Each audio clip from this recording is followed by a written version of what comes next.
En lisant vos commentaires, je suis parfois surpris du décalage qu'il peut y avoir entre les méthodes que vous utiliseriez pour résoudre un problème et mes méthodes.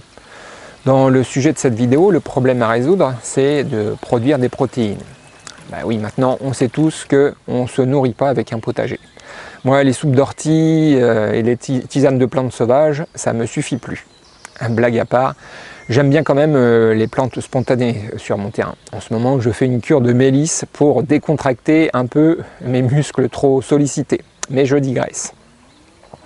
Dans un projet d'autonomie, on comprend qu'il faut rapidement inclure de l'élevage pour de multiples raisons. On a besoin des animaux pour se nourrir, pour les services qu'ils peuvent nous rendre, pour leur déjection. Bref, ils font partie du système, que l'on décide de les manger ou pas. Les animaux sont des alliés que l'on doit inclure dans nos systèmes et rien que pour ça, on peut les respecter.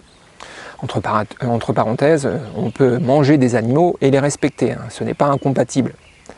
Bref, dans mon système à moi, les animaux, ce sont des poissons. Est-ce que c'est pertinent d'élever des poissons? Alors avant de répondre à cette question, il faut que vous compreniez pourquoi j'ai intégré l'aquaponie à mon projet d'autonomie. Vous saviez sûrement qu'en Normandie, j'avais déjà commencé cet élevage. Mais quand j'étais en Normandie, je n'avais pas la même vision de l'autonomie qu'aujourd'hui. Il y a quelques années, je voyais aussi l'aquaponie plutôt du côté végétal. C'est-à-dire que les poissons étaient là pour faire pousser les légumes. C'était un peu comme une source d'engrais. Je voyais aussi un côté très ludique dans cette association de l'élevage et du maraîchage aquatique. J'ai toujours bien aimé les systèmes connectés. Et c'est pas pour rien que j'ai commencé ma vie professionnelle dans l'informatique. Lors de notre déménagement de Normandie, j'ai mis dans le camion mes 2 bacs, ceux qui sont derrière moi, et ils sont restés sur le terrain de longues années.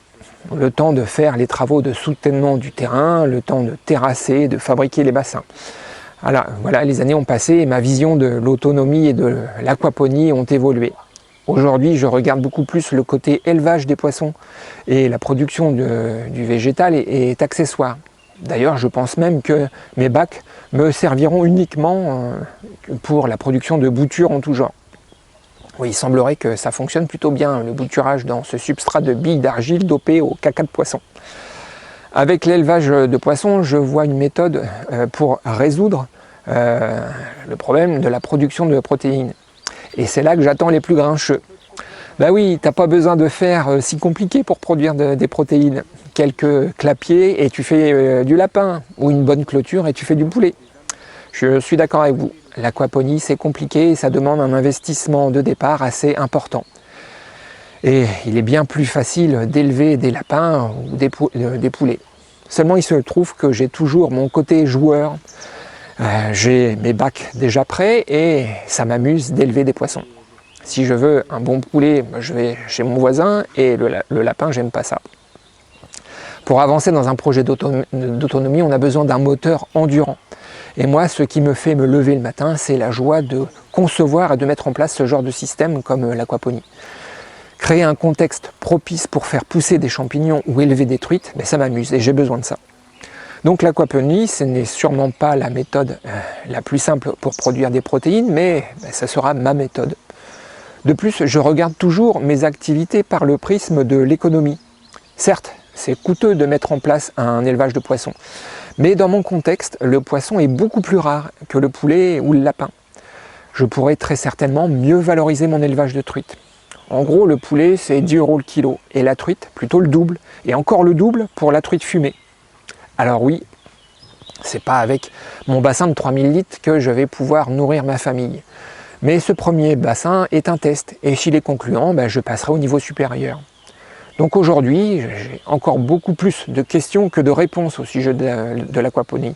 J'ai juste hâte d'installer mes premiers poissons et d'expérimenter cet élevage. Maintenant que vous comprenez un peu mieux mes choix, je vous propose de faire le tour de l'installation. Mais avant, sachez que je me suis fait aider pour ce projet. Merci à Christophe de la chaîne Crispagne et à Nego Fishkoi. Si vous avez un projet d'autonomie, je vous conseille de vous abonner à la chaîne de Christophe et d'aller visiter le site de Nego Fishkoi. Ce projet a commencé avec les travaux de soutènement du terrain et la construction de ce mur en parpaing. Ah oui, c'est quand même moins cher que ce genre de mur en pierre. Le bassin fait 3 mètres par 1,70 m sur 1,60 m de hauteur et j'ai cherché à l'enterrer le plus possible pour profiter au mieux de la stabilité de la température du sol. Mon regret pour le bassin, c'est de ne pas avoir prévu une bombe de fond pour faciliter le nettoyage. L'étanchéité du bassin est faite avec un enduit ciment renforcé dans les angles avec un enduit de cuvelage compatible eau potable. Dans un second temps, le bassin a été divisé en 3, 2 bassins de 1000 litres et un de 600 approximativement. L'ensemble est isolé avec 10 cm de mousse et recouvert par une protection des sous-baissements.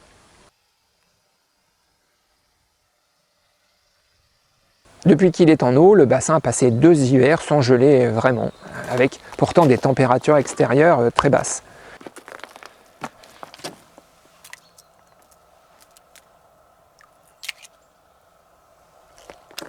Lors de la fabrication du bassin, j'avais prévu les écoulements, mais ils étaient mal placés et j'ai dû les refaire.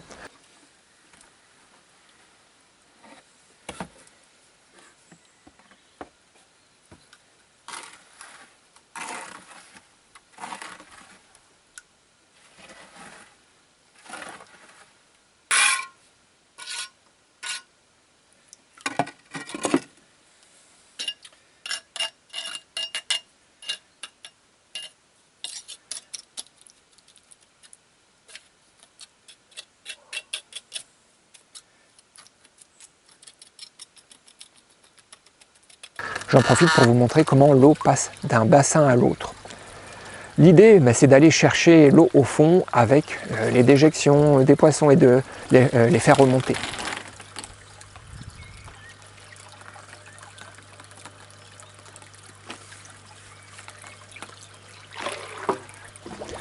Dans le fond des bassins, j'ai placé des briques alvéolaires qui serviront et servent déjà d'abri pour les écrevisses.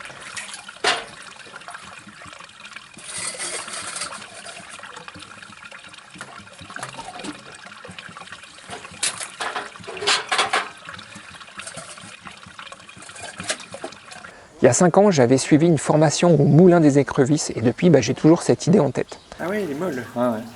Donc celle-là, en fait, elle a fait sa mue, voilà. Et elle est en train de reconstituer sa carapace. Sa carapace, quoi. Là, elle est déjà bien avancée, là. Ah oui, donc là, je pense d'ici 24 heures, je vais pouvoir la remettre avec les autres, quoi.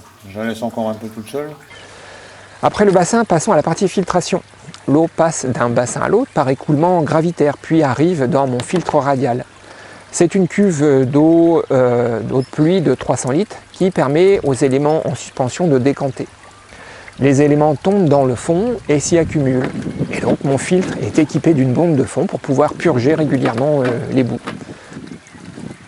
Ensuite, l'eau passe dans le filtre biologique. Encore une cuve eau de pluie de 300 litres remplie de petits éléments en plastique qui servent de support aux bactéries. L'ensemble est oxygéné par une pompe à air. Ce filtre biologique est dans le circuit primaire, le circuit des poissons.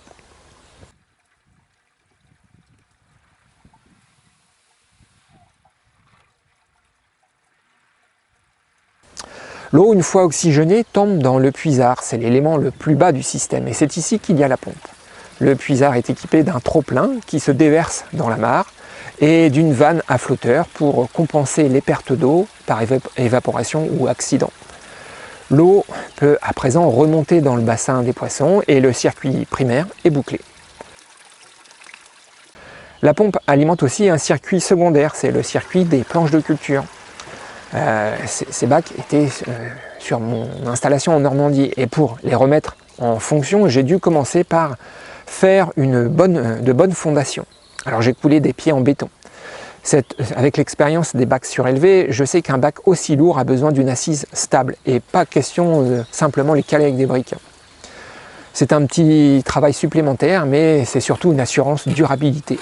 D'ailleurs, je regrette même de ne pas avoir ferraillé mes plots, car lors du décoffrage, certains se sont fondus dans le sens horizontal.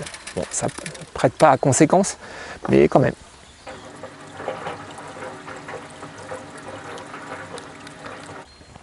Enfin, je peux trouver une place définitive à mes bacs. Depuis que nous avons déménagé, je passe mon temps à les déplacer d'un point à un autre, et à chaque fois, c'est difficile de leur donner de la stabilité.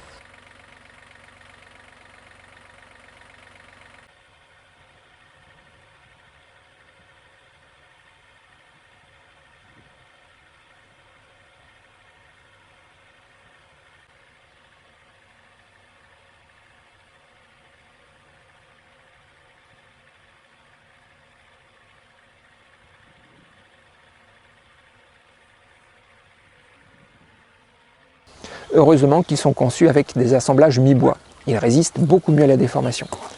Lors de la fabrication, j'avais isolé les côtés, mais pas le fond du bac.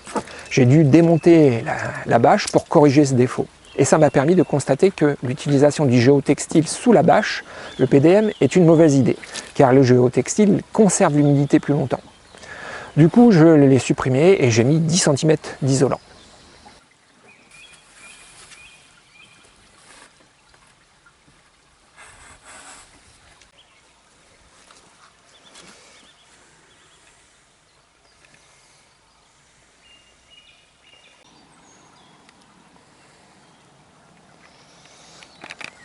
J'ai aussi pu me rendre compte des limites des passe-parois pour traverser mon bac. Cette fois-ci, l'arrivée et la sortie d'eau se fait avec des passe-bâches.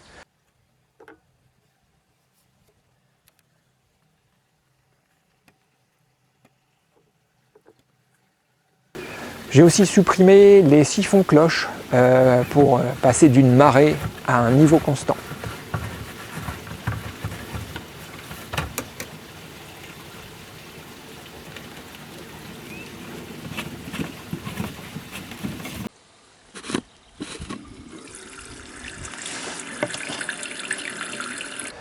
Le réseau d'eau du circuit secondaire est enterré, toujours pour éviter les surchauffes en été.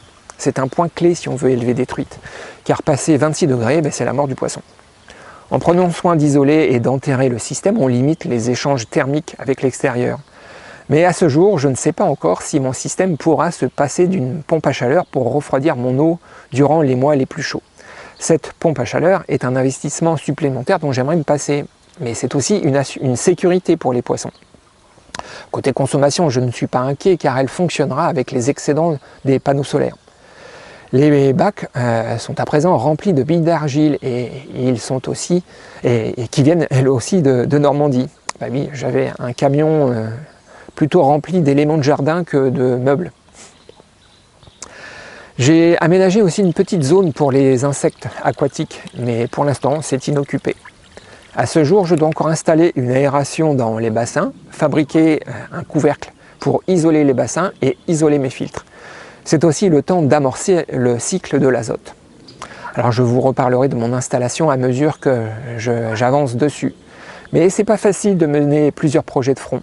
Entre le potager, les champignons, l'aquaponie, le site internet, la vie de famille, je peux vous dire que les journées ne sont pas assez longues. Vouloir tout faire, c'est sûrement un piège dans un projet d'autonomie. Je vous dis à bientôt.